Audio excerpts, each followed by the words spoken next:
الحمد لله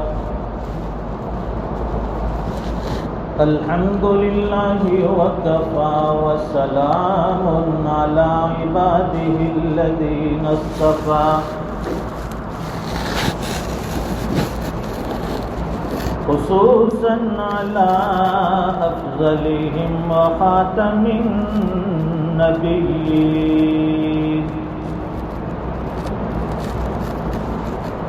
محمد الأمين وعلى آله وصحبه أجمعين.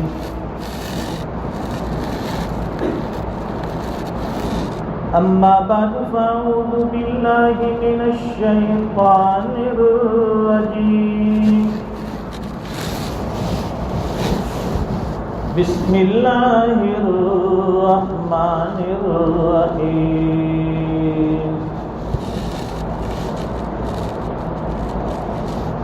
يا أيها الناس أنتم الفقراء إلى الله والله هو الغني الحميد. إن يشأ يذهبكم ويأتي بخلق جديد. صدق الله العظيم. اللهم صل على سيدنا ومولانا محمد وعلى آل سيدنا محمد وبارك وسلم. يا رب صل وسلم دائما أبدا على حبيبك خير الخلق كلهم. بزرگوں اور دینی بھائیوں،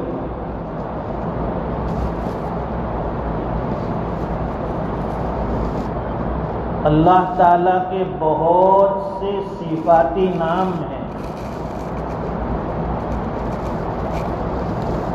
وہ حلیم ہے، وہ رحیم ہے، وہ غفور ہے، تواب ہے، جبار ہے، قہار ہے، اور ایک صفتی نام غنی ہے.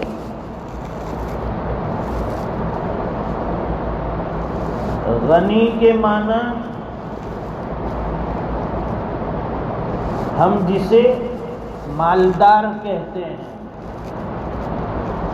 اللہ کی ذات بے نیاز ہے. جس کے پاس مال و دولت ہو، اسباب ہو، وہ یہ سمجھتا ہے یا دنیا یہ سمجھتی ہے کہ یہ بے نیاز ہے، اس کو کسی کی ضرورت نہیں ہے. مال و دولت کی بنیاد پر، مال و دولت کی طاقت سے وہ ہر چیز حاصل کر سکتا ہے. جب دنیا کے انسانوں کی یہ سوچ ہے کہ مال و دولت سے سب مل سکتا ہے، بھوک لگتی ہے کھانا، پیاس لگتی ہے مشروبات، آرام و راحت کے لیے گرمی سردی کا انتظام، بہترین مکان، گاڑی، بنگلے، کوٹھی، نوکر چاکر، حشم ختم، سب چیزیں مال و دولت سے وہ چٹکی بجانے میں حاصل کر لیتا ہے. یہ دنیا کے انسانوں کی سوچ ہے. اور وہ پروردگار عالم جس نے دنیا والوں کو مال و دولت دی، جس نے انسانوں کو اسباب دیا، جس نے اسباب راحت پیدا کیے، وہ غنی ہے. سب سے بے نیاز ہے، وہ کسی کا محتاج نہیں۔ اس لیے سورہ اخلاص میں فرمایا قل هو اللہ احد،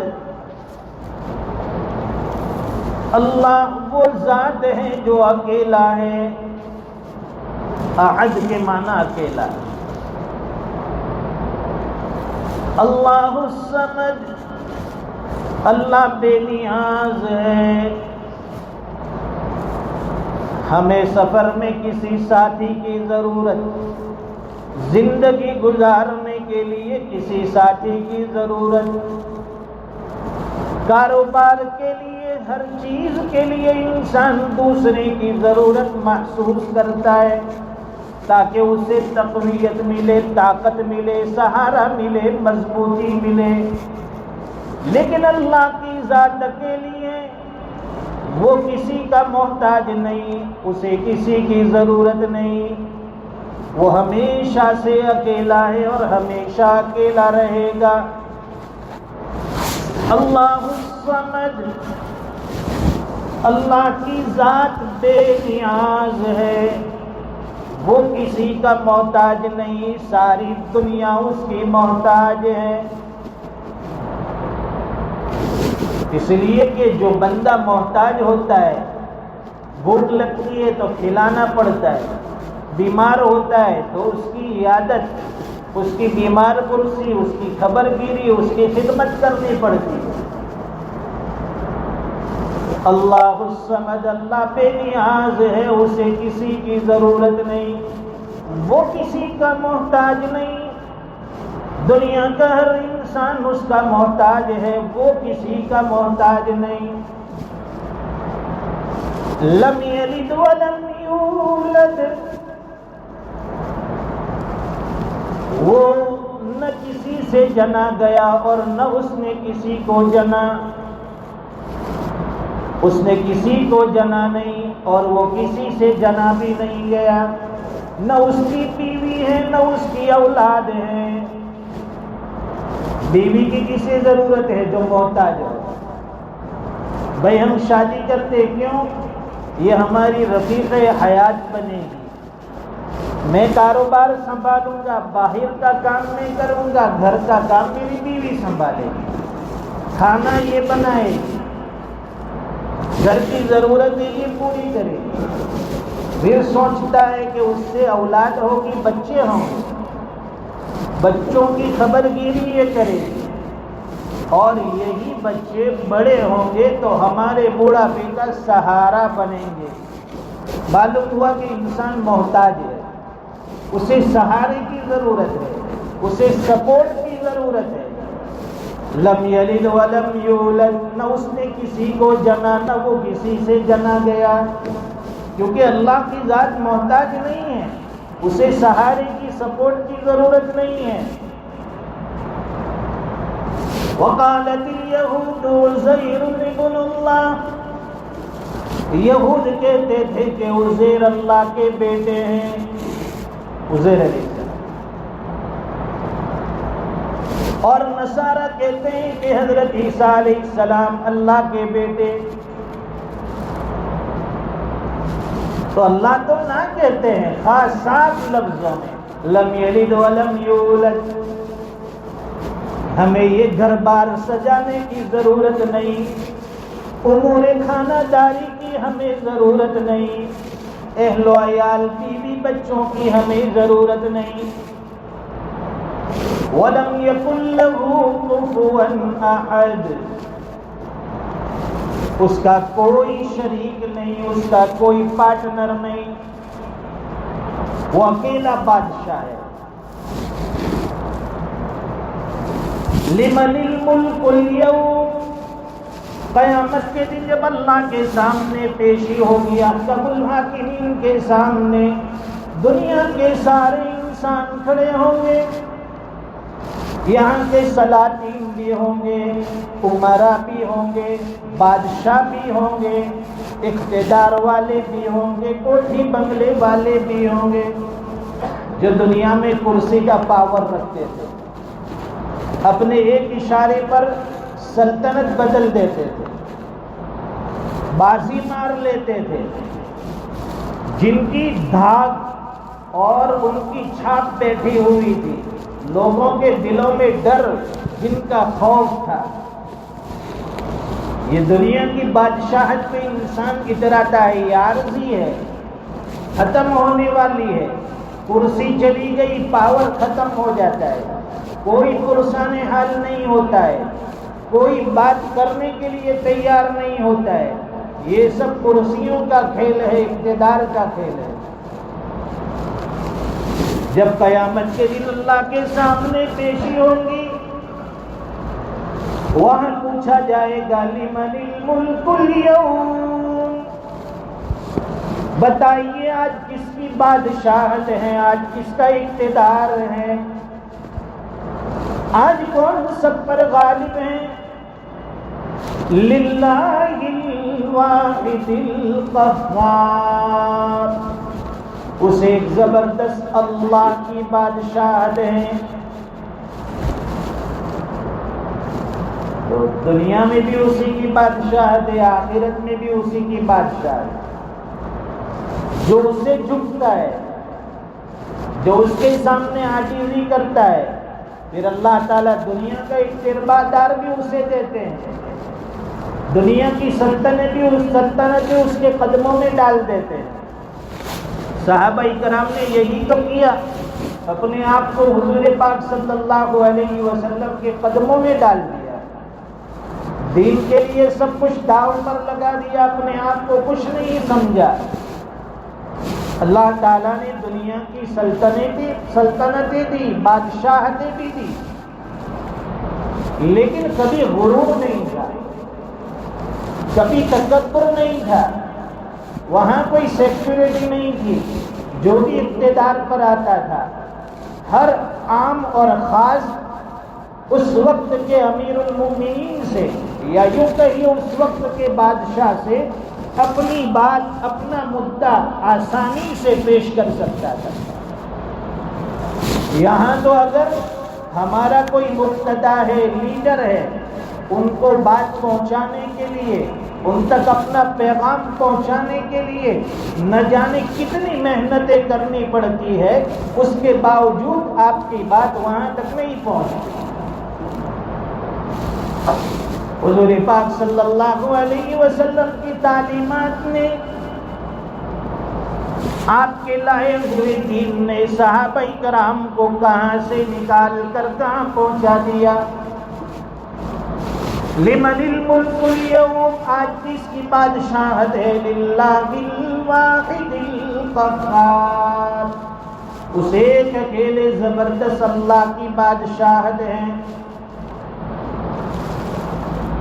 یہ ختم ہونے والی دنیا، فنا ہونے والی دنیا، اس کی زیادہ فکر کرنے کی ضرورت نہیں ہے، ڈرنے کی ضرورت نہیں کہ فلاں حکومت آئے گی، مسلمانوں کو نقصان ہوگا، مسجدوں کو نقصان ہوگا، دین کو نقصان ہوگا۔ یہ تو اللہ کا وعدہ ہے کہ یہ دین قیامت تک چلنے والا ہے، ہر زمانے کے لیے ہے۔ کوئی بھی حکومت آئے، اقتدار پر کوئی بھی بیٹھ جائے، ہمیں کوئی فرق پڑنے والا نہیں۔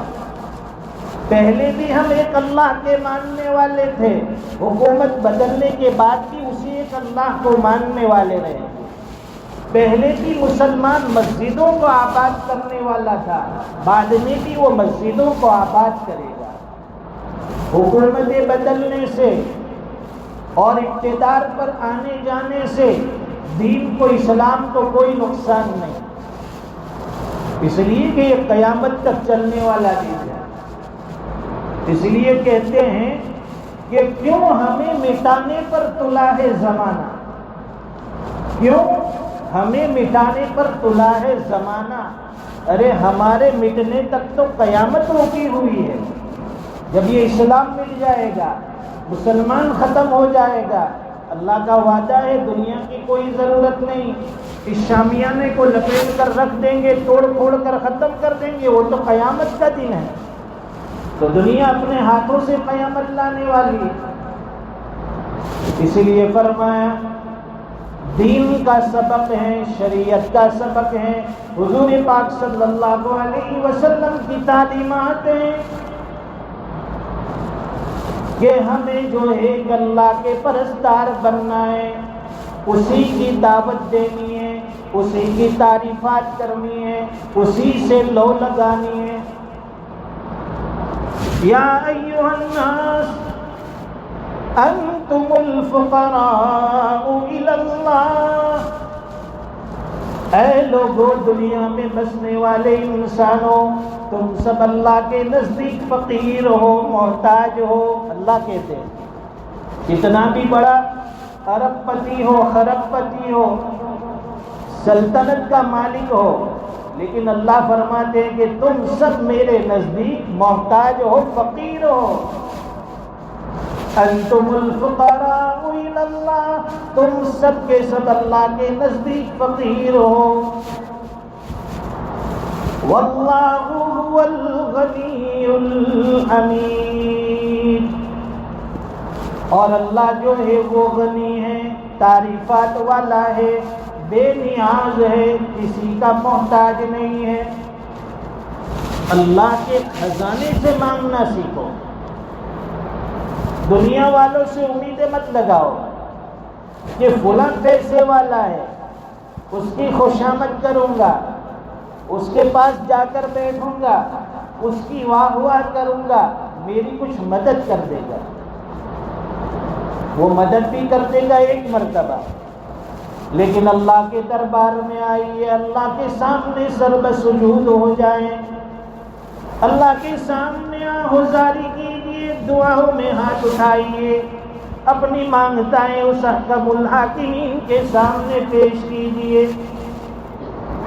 وہ خالی ہاتھ نہیں لوٹاتا، وہ داتا ہے، دینے والا ہے، سب کو دیتا ہے، ہمیں بھی دے گا۔ جب وہ بے ایمانوں کو دیتا ہے، غیر مسلموں کو دیتا ہے، اس سے دشمنی کرنے والے کو دیتا ہے، نفرتیں کرنے والے کو دیتا ہے، تو ہم تو اس کے نام لیوا ہے، اس کی عبادت کرنے والے ہیں، اس کے پرستار، ہمیں کیسے محروم رکھے گا؟ اس لیے فرماتے ہیں کہ کتنے بھی کامیاب بزنس مین ہو، روزانہ اٹھ کر دعائیں یہی کریں گے کہ اللہ آج روزی کا معاملہ انتظام تیرے ہاتھ میں، یہ ہوٹل کا، تجارت کا، کاروبار کا چلانا آپ کے ہاتھ میں ہے۔ آپ چاہیں گے تو گاہک آئیں گے، آپ چاہیں گے تو کسٹمر آئیں گے، آپ چاہیں گے تو بکری ہوگی، تجارت ہوگی۔ بس اس اللہ سے مانگیے اور پھر اپنا کام شروع کیجیے۔ شام کو بند کرنے سے پہلے اللہ تعالیٰ آپ کے مقدر کی روزی آپ کو ضرور پہنچا کر رہے ہیں۔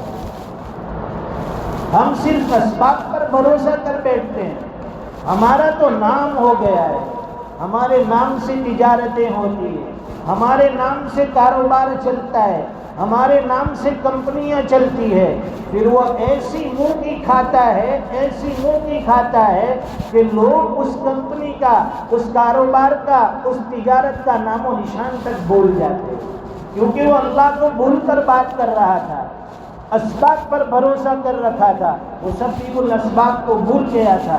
اس لیے اللہ تعالیٰ نے اسے وہاں سے نکال کر روڈ پر لا کھڑا کر دیا۔